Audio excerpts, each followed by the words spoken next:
Big ബോസിന്റെ ചരിത്രത്തിൽ തന്നെ ഇത്രയധികം നെഗറ്റീവ് കിട്ടിയ കോംബോ ഇല്ലെന്ന് വേണം പറയാൻ. അത്രമാത്രം ഹേറ്റേഴ്സിനെയാണ് ജബ്രി കോംബോ ഇതിനോടകം തന്നെ നേടിയെടുത്തത്.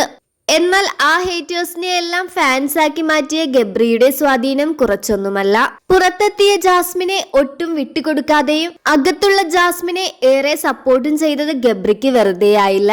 ഇരുവരുടെയും ഒന്നിച്ചുള്ള ഇനാഗ്രേഷൻ വരെ വലിയ രീതിയിലാണ് ആരാധകർ ഏറ്റെടുത്തത്. ജാസ്മിനെയും ഗബ്രിയെയും കാണാനായിട്ട് തന്നെ വലിയൊരു ആൾക്കൂട്ടം തന്നെ ഉണ്ടായിരുന്നു. ഇരുവർക്കും എങ്ങനെയാണ് ഫാൻ ബേസ് ആയത് എന്ന് അറിയാതെയാണ് മറ്റു മത്സരാർത്ഥികൾ ഇവരെ നോക്കിക്കാണുന്നത്. ജാസ്മിനുമായി ഇനാഗ്രേഷന് പോയ ഒരു വ്ളോഗായിരുന്നു ഗബ്രി ആദ്യമായി തന്റെ സോഷ്യൽ മീഡിയയിൽ പങ്കുവച്ചത്. 55,000 സബ്സ്ക്രൈബേഴ്സും 1 മില്യൺ വ്യൂസുമാണ് ഗബ്രി ഒരു ദിവസം കൊണ്ട് നേടിയെടുത്തത്.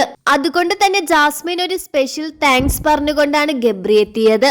ഇതൊക്കെ ഒരു സ്വപ്നമായിട്ടാണ് എനിക്ക് തോന്നുന്നത്. ഇത്രമാത്രം പോസിറ്റിവിറ്റി എന്റെ ജീവിതത്തിൽ ഉണ്ടാകുമെന്ന് ഞാൻ ഓർത്തിട്ട് പോലുമില്ല.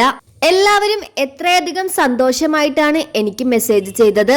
1 മില്യൺ വ്യൂസിൽ നിന്ന് കിട്ടുന്നതിനേക്കാൾ സന്തോഷമുണ്ട് ആരാധകരിൽ നിന്ന് കിട്ടുന്ന സന്തോഷം എന്നാണ് ഗബ്രി പറയുന്നത്.